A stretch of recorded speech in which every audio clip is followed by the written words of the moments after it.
প্রতিদিনই তার কোথাও না কোথাও প্রোগ্রাম থাকে, তবে যতটা না পাবলিক নিপুকে খোঁজে তার চাইতে বেশি নিপুকে প্রোগ্রাম দেয় প্রোগ্রাম অ্যারেঞ্জার দিনার। দিনার হচ্ছে একজন প্রোগ্রামের অ্যারেঞ্জার। দিনার নিপুকে প্রচুর সাপোর্ট করেন। বলতে গেলে দিনারের এমন কোনো প্রোগ্রাম নেই যেখানে নিপুকে নিয়ে যায় না। দর্শক চাক বা না চাক, দিনার নিপুকে স্টেজে তুলে দেবেই। আজও দিনার এসেছে নিপুকে প্রোগ্রামে নিয়ে যাওয়ার জন্য।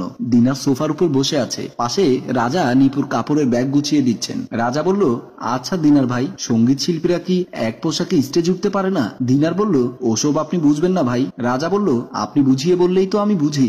দিনার বলল, মনে করেন যে পোশাক পরে প্রোগ্রামে যাবে সেই পোশাক পরে স্টেজে উঠা যাবে না, কারণ গাড়িতে করে যেতে যেতে পোশাকটা ময়লা হয়ে যেতে পারে, আবার মেকআপ পরেও পোশাকটা ময়লা হয়ে যেতে পারে, তাই ওখানে গিয়ে একটা পোশাক চেঞ্জ করতেই হবে। আবার একবার স্টেজে ওঠার পর শেষ রাতের দিকে আবারও স্টেজে উঠতে হয়, তখন অন্য আরেকটা পোশাক চেঞ্জ করে উঠলে ভালো হয়। দর্শক মনে করে অনেকগুলো শিল্পী নিয়ে গিয়েছি, নতুন শিল্পী মনে করে বকশিশ বেশি দেয়। রাজা বলল, সত্যি ভাই, আপনার বুদ্ধির তারিফ করতে হয়। আচ্ছা ভাইয়া, আজকে আপনাদের প্রোগ্রাম কোথায়? দিনার বলল, আজকে প্রোগ্রাম কক্সবাজারে। রাজা বলল, কক্সবাজারে প্রোগ্রাম? দিনার বলল, হ্যাঁ, একটা কর্পোরেট কোম্পানির কর্মী সম্মেলন হবে, সেখানে অনেক বড় বড় শিল্পীরা গান পরিবেশন করবেন।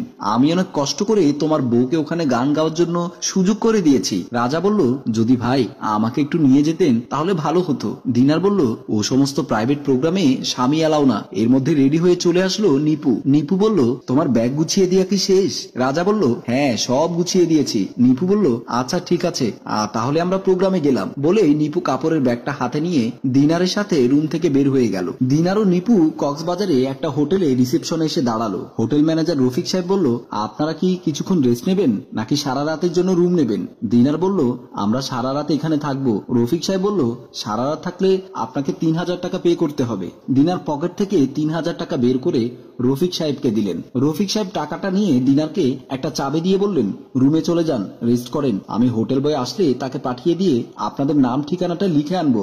দিনার বলল, ধন্যবাদ। বলেই নিপুর ব্যাগটা দিনার হাতে নিয়ে নিপুকে নিয়ে সিঁড়ি বেয়ে উঠে রুমের দিকে চলে গেল। রুমে ঢুকেই নিপু খাটের উপর বসতে বসতে বলল, অনেকদিন ধরে আপনার মনের গোপন বাসনা আমি উপলব্ধি করছিলাম। মনের গোপন বাসনাটা কি? নিপু বলল, আমি বুঝতে পেরেছি, আপনি একান্ত আপন করে আমাকে কিছুটা সময় পেতে চান। দিনার বলল, আরে না। নিপু বলল, যদি তাই না হবে তাহলে বিগত 2 মাস ধরে আপনি আমাকে প্রোগ্রাম কম দিচ্ছিলেন কেন? দিনার বলল, আমার হাতে প্রোগ্রাম কম ছিল তাই। নিপু বলল, আমি যতটুকু জানি আপনার হাতে আরো বেশি প্রোগ্রাম ছিল। আপনি আমাকে প্রোগ্রাম না দিয়ে সুলতানাকে প্রোগ্রাম দিয়েছেন, আর সুলতানাকে প্রতিটি প্রোগ্রামে নিয়ে যাওয়ার পর সুলতানা আমাকে ফোন করে করে বলতো, নিপু, আজকে আমি দিনার ভাইয়ের প্রোগ্রামে যাচ্ছি, তুই কার প্রোগ্রামে যাচ্ছিস? আমি সবই বুঝলাম, কিন্তু তবু আপনাকে ফোন করে কিচ্ছু বলতাম না।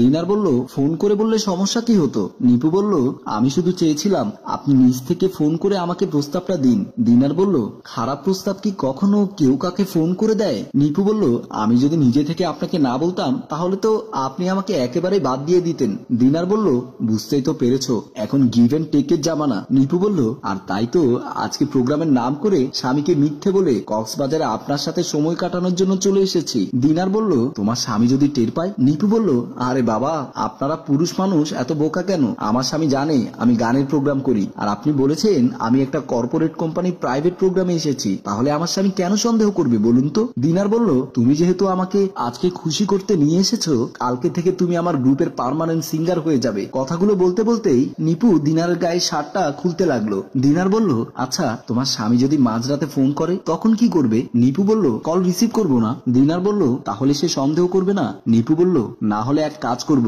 তোমার মোবাইলে কোনো একটা স্টেজ প্রোগ্রামের গান ছেড়ে দিয়ে কল রিসিভ করে বলবো, এখানে প্রোগ্রাম চলছে, তোমার কথা কিছুই শুনতে পাচ্ছি না, বলেই লাইন কেটে দেব। দিনার বলল, বাপরে বাপ, তোমার মাথায় তো অনেক বুদ্ধি। নিপু হঠাৎ খেয়াল করলো দিনারের হাতে কিসের যেন ছোট্ট একটি দাগ। নিপু বলল, তোমার হাতে এটা কিসের খোঁচার দাগ? দিনার বলল, বেশ কিছুদিন ধরে শরীরটা খুব দুর্বল দুর্বল লাগছিল, আর অনেক দিন ধরে কাশি লেগেছিল, খুসখুসে কাশি যাচ্ছিল না, তাই আজকে তোমাকে কক্সবাজার নিয়ে আসার আগে একটা ক্লিনিকে গিয়ে বিভিন্ন রকম রক্ত পরীক্ষা দিয়েছি। নিপু বলল, কি সমস্যা হয়েছে?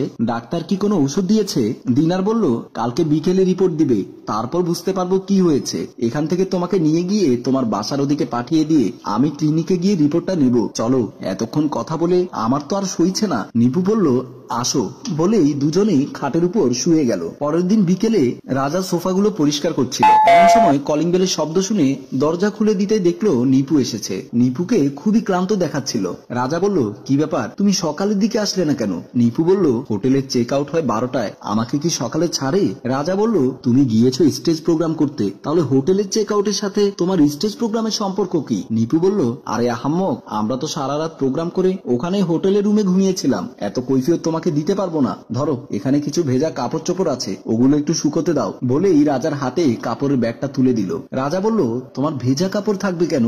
নিপু বলল, সারা রাত স্টেজে পারফর্ম করার পর ঘেমে গিয়েছিলাম, তাই রাতে গোসল করে ফেলেছিলাম। ভেজা কাপড় শুকাতে দেওয়ার ব্যবস্থা ওখানে ছিল না, রাতে ব্যাগে ভরে ফেলেছিলাম, এখন এখানে শুকাতে দাও বলেই নিপু রুমের দিকে চলে গেল। রাজা কাপড়ের ব্যাগটা খুলে নিপুর একটা ভেজা কাপড় হাতে নিয়ে নিল। খেয়াল করলো ব্যাগের ভেতরে আরো একটা ভেজা কাপড় রয়েছে। ওই কাপড়টা হাতে নিয়েই রাজা খেয়াল করলো ওটা একটা লুঙ্গি। রাজা টেনশনে পড়ে গেল, কি ব্যাপার, আমার বউয়ের ব্যাগের ভেতর পরপুরুষের লুঙ্গি কেন?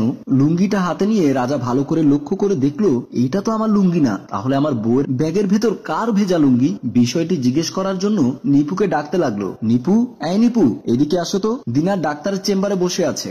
ডাক্তার দিনারের দিকে তাকিয়ে আছে। দিনার বলল, ডাক্তার সাহেব, আপনি অনেকক্ষণ ধরে আমার রিপোর্টগুলো দেখছিলেন, দেখার পরে দীর্ঘক্ষণ আমার দিকে তাকিয়ে আছেন, ভালো মন্দ কিছুই বলছেন না, ব্যাপার কি বলুন তো? ডাক্তার বলল, আপনি কি বিবাহিত? দিনার বলল, বিয়ে করেছিলাম, কিন্তু আমার ওয়াইফ এখন আমার থেকে সেপারেট। ডাক্তার বলল, কতদিন ধরে সেপারেট? দিনার বলল, হবে প্রায় 4 বছর। ডাক্তার সাহেব বলল, তাহলে তো আপনার বউ বেঁচে গেছেন। দিনার বলল, আপনি বলুন আমার কি সমস্যা হয়েছে? ডাক্তার সাহেব তখন জিজ্ঞেস করলো, আপনার সাথে কি অন্য কেউ এসেছে? দিনার বলল, না, আমি একাই আমার বাসায় থাকি, আমার সাথে কেউ থাকে না। ডাক্তার বলল, আপনার ভাই কিংবা বোন, মা, বাবা এমন কেউ? দিনার বলল, আমার ভাই বিদেশে থাকে, ভাবি আর বাবা আমাদের গ্রামের বাড়িতে থাকেন, মা বেঁচে নেই। তখন ডাক্তার বলল, তাহলে তো আপনাকে না বলেই পারছি না। রাজা ড্রয়িং রুমে ভেজা লুঙ্গিটা হাতে নিয়ে তখনও দাঁড়িয়েছিল।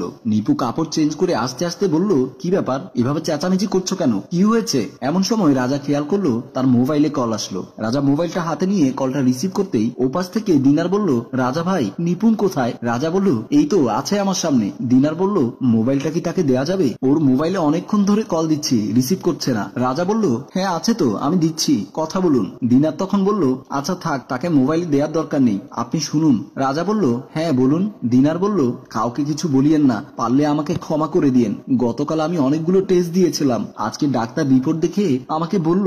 রাজা বলল, ডাক্তার কি বলেছেন?